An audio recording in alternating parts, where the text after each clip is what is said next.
Now at 5, burial for a Bonne Terre, Missouri officer killed in the line of duty will be in his hometown of Carthage. Plus, severe weather leaves damage in Oklahoma and Texas and now threatens other parts of the South. And the causes and cures for adult acne. The 4 states' most watched news starts now. The burial of an eastern Missouri police officer is planned for the Carthage area this coming weekend. This is KOAM News at 5.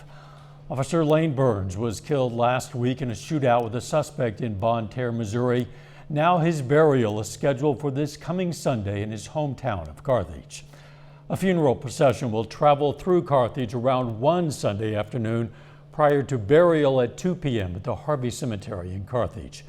The 30-year-old officer was born in Carthage and was a graduate of the Carthage High School class of 2009.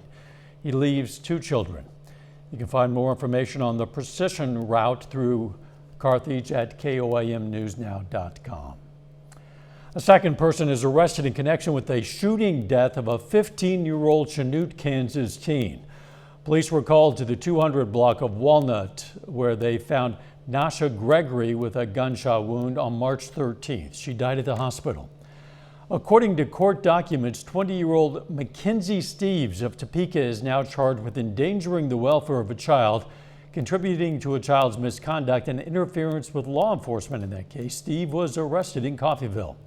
Steve's co-defendant, 19-year-old Trayvon Hayes Smith, is already in custody, charged with involuntary manslaughter, aggravated child endangerment, contributing to a child's misconduct, and interference with law enforcement. Both will be in court this week for their appearance.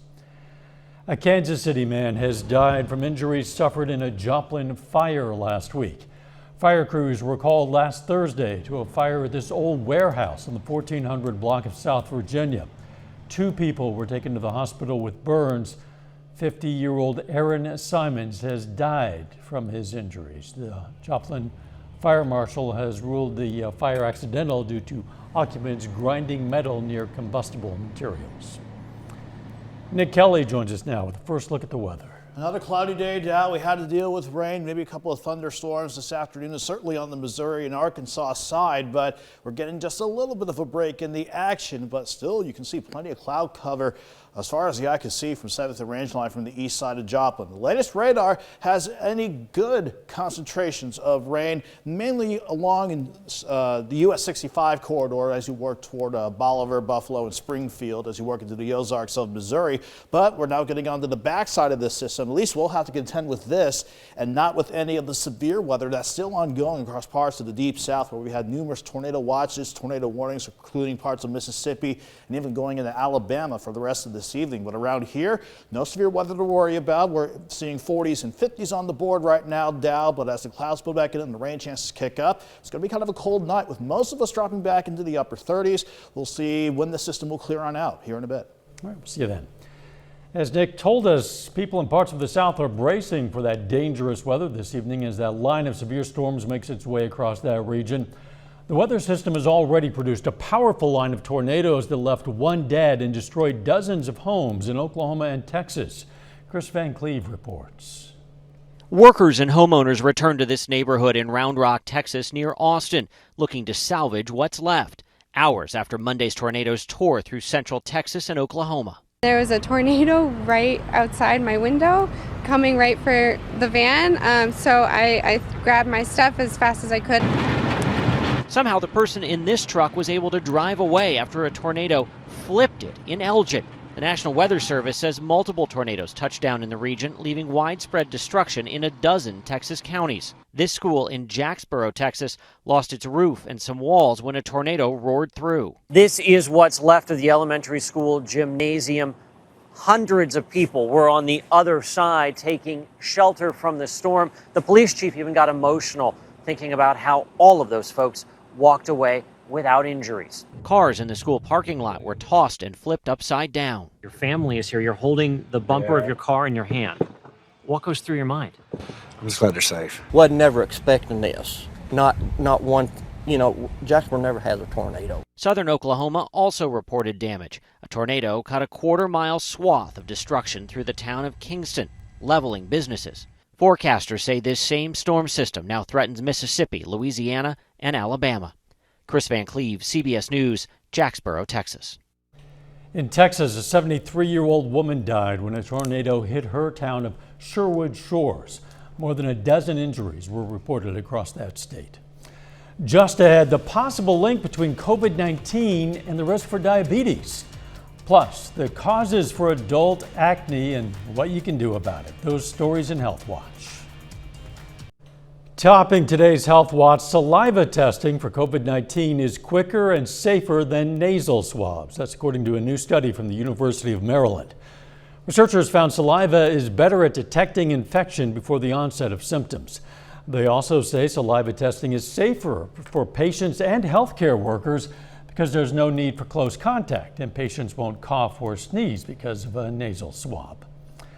German researchers say anyone who's recovered from moderate or severe COVID-19 has a higher risk of developing type 2 diabetes. Studies have found COVID-19 can attack the pancreas where insulin is made. A new study in Ymca finds COVID-19 may double severe complications in pregnancy, including preterm delivery. The study also found pregnant patients are 3 times more likely to experience blood clots and 2.5 times more likely to die as a result of conditions like acute respiratory distress and sepsis. Some health professionals are concerned about a significant decrease in cancer screenings during the pandemic. Researchers from Nelson's programs and the American Cancer Society studied more than 700 screening centers nationwide. They found 9 million Americans missed their routine screenings from September of 2020 to January of 2021. Some fear an increase in cancer deaths in the upcoming years. Acne is not just for teenagers anymore. In a survey from the University of Alabama, Birmingham, 35% of women and 20% of men said they had trouble with acne in their 30s. Even 15% of women said they struggled with acne in their 50s. Research now shows it's taking a toll on mental health, but there are steps people can take to fight back. Acne and a teen's self-esteem can sometimes go hand in hand. But a recent study from the University of Pennsylvania has found adult women can also experience problems with depression, anxiety, and social isolation. So what can people do to get the help they need for treating their acne? There's a lot of confusion because there's so much information out there. There's debate whether diet plays a role in contributing to acne, but recent research shows milk and foods rich in added sugars and refined starches increase insulin growth factors, and these hormones can encourage acne development.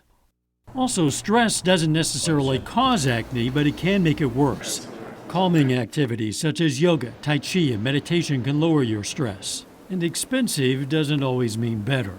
Price is not always, for the most part, it doesn't really matter. Patients can first try over-the-counter products that contain topical retinoids from a local drugstore, which can treat mild or sporadic outbreaks.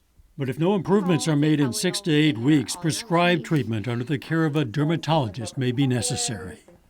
Some acne treatments do have side effects, including topical retinols, which can make the skin more prone to sunburns. Many of us cook with oil and may think it's a better alternative to butter, but some nutritionists are cautioning us about which oils we might want to avoid. According to dietitians, some oils can harm the body and provoke imbalances in our digestive system. Sunflower and corn oil are full of fatty acids like omega-6, which can cause liver damage and inflammation. Soybean oil also is highly refined, which can increase the chance of developing heart disease. Lastly, coconut oil has high levels of medium-chain fatty acids, making it harder for the body to process it. Nutritionists suggest having a balanced intake of omega-3 and 6 fats in your foods to avoid health issues. And that is a look at today's health news. A little bit later, we're going to go inside a factory making microchips as we look at the shortage and the challenge of speeding up production. Plus, I'm seeing rain and maybe a couple snow chances trying to build back in tonight with the storm system sticking around. We'll break down when it'll all clear out next. Even with all the cloudy skies as far as I could see and some scattered rain, maybe a couple of thunderstorms for some today, we still managed to see temperatures take a little bit of a rebound back into the lower 60s before we saw this frontal system finally begin to show signs of moving on in terms of real estate. We have a lot of cloudy skies, but looking dry for now from our live shot of indigo sky outside of Seneca, Missouri. We had at the very least lower 60s yesterday afternoon, lower 50s this morning. Then we topped out actually around 60, 61, 62, close to the noon hour before we saw the temperatures take a bit of a tumble back into the lower 50s. But it wasn't too cool that we're not dealing with any snow. That still was mainly confined out to central and western parts of Kansas. But the rain that we picked up on today, just today alone, doesn't average out to very much. You can see how the bulk of the rain was, like we said, in southwestern Missouri, northwest Arkansas, but area-wide, the average of about ½ inch so far today. That's on top of the ½ inch to 2 inches of rain that we picked up since yesterday as the storm system kicked into gear. At the very least, we didn't really see much in the way of strong or even severe thunderstorms with this developing batch as it continues to march into the Ozarks of southern Missouri. But the latest look at the radar shows while a good portion of us are getting a break, we've got moisture on the backside of the system starting to fill in and push toward the east. And you can see some hints of snow trying to mix in a couple of spots, and that's going to be the overall theme that we'll have to contend with for at least the next day and a half or so. Looking quiet though from 7th and Range Line, but plenty of cloud cover from the east side of Joplin. Sitting at 54 with the west wind at 17, 40s and 50s, mainly mid 40s to mid 50s across much of the region right now. And we're going to drop back into the mid 30s tonight, even with the cloud cover on the increase and eventually rain chances later on tonight, eager to work back in. At the very least though, we're not dealing with this. The same severe weather that parts of Oklahoma and Texas saw now is marching across the deep south through Louisiana, Mississippi, and Alabama. We just have the cold side of the system to deal with, but not cold enough for big snow chances. But we got to deal with more rain chances, maybe some snowflakes mixing in until we can get this upper level low to clear out. But once this does, that upper ridge out west is going to treat us to a brighter, drier, and warmer weekend. A good reward that we'll certainly take. But here's how we look in the short term though. The rain chances will work back in overnight, but mainly scattered light showers. And as temperatures drop during the night, maybe a couple snowflakes in a few spots. This is not looking like a big deal. Even if we were to see snow try to mix in at times, look at how temperatures are mainly in the mid to upper 30s. Not really eager to stick. And the same case goes for tomorrow afternoon with temperatures eager to bounce back at least into the lower 40s. So mainly I'm thinking rain chances during the day, but 36 in the morning, 40 by noon, highs near 42. Let's look at Thursday night. We got some scatter showers to start, maybe some light snow trying to mix in, but again, not a big deal.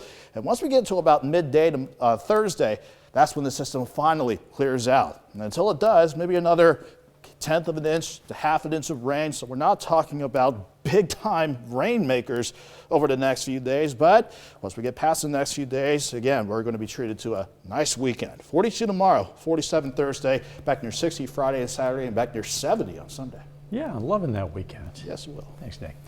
Pittsburgh Family YMCA today hosted a Special Olympics basketball skills challenge for local students. The participants were able to compete in 3 events that consisted of shooting, dribbling, and passing. Each participant received a medal for completing each skill station.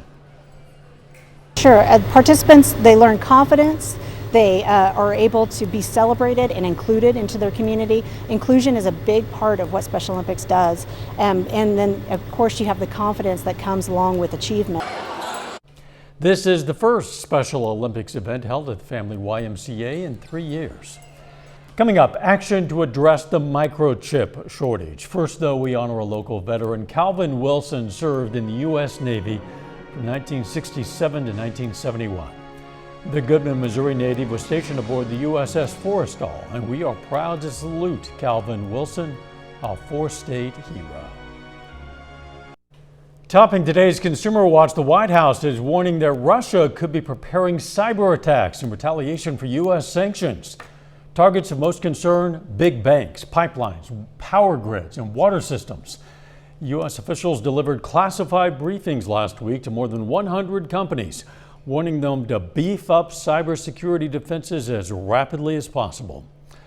A Russian court has banned Facebook and Instagram, saying their parent company, Meta, engaged in extremist activity. The ban makes it illegal for Meta to do business or operate offices in Russia, but does not go after users. The use of Facebook and Instagram were already banned by the Russian government earlier this month. Nestle is in the hot seat over its ties to Russia. Ukraine's president singled out the world's biggest food company for continuing to do business in Russia as Russia attacks Ukraine. Nestle, the maker of Gerber, Cheerios, and its namesake water, defended its presence, saying, "We do not make a profit from our remaining activities." The demand for microchips jumped during the pandemic, and production disruptions and supply chain issues made it difficult for suppliers to keep up. Well, now experts want the government to help American manufacturers make more chips. Meg Oliver reports. How big is this facility? So this facility is about 420,000 square feet. Here at GlobalFoundries in upstate New York, everything looks yellow. Special lighting is used to protect the delicate production of microchips. Engineer Christopher Belfi is equipment manager. How complex is it to make these microchips? They're in everything we use, phones, TVs, cars. It is extremely complex. Chips are needed for just about all devices: laptops, home appliances like refrigerators, gaming consoles, and medical equipment. The chips are the brains of devices. The U.S. produces just around 12% of the world's supply, and we've relied heavily on chips produced in Asia. But when the pandemic hit, it shut down major production plants, decreasing supply. There is renewed focus on producing more chips at home, as some experts warn not doing so could also be a national security risk. The House is currently considering the Chips for America Act. That would provide U.S. manufacturers with $52 billion in funding to help boost domestic production. Why is it so important to manufacture on American soil? Well, I think it starts first and foremost with security. Tom Caulfield is the CEO of GlobalFoundries. In addition to upstate New York, they have facilities in Vermont, Germany, and Singapore. What stage are we at in this chip shortage? I'd like to be more optimistic and tell you that right around the corner, help's on its way. Just the complexity of technology, that it takes years to put capacity on. And I think for the better part of the next 5 to 10 years, we'll be chasing supply in this industry. Experts estimate the chip shortage cost the U.S. economy around $240 billion last year. A recent report from the Department of Commerce found in 2021, demand for chips were as high as 17% more than in 2019. Both the House and Senate have passed their own versions of the CHIPS Act, and while there appears to be bipartisan support, there is no agreement yet, so no funding. Meg Oliver, CBS News, Malta, New York. Publicly traded companies will have to provide information about how their business affects the climate under new rules proposed by the SEC. Chairman Gary Gensler says it'll help protect investors and offer more clarity about greenhouse gas emissions and how climate change could affect business. The proposal is already facing pushback from some trade groups and Republican politicians. And there's a new dating app specifically for single parents. It's called Stir. Parent company Match launched it yesterday. The company says the new app takes away the awkwardness of having to disclose that you're a single parent and lets potential daters compare schedules to make sure their free time is a match. A final check of the forecast next.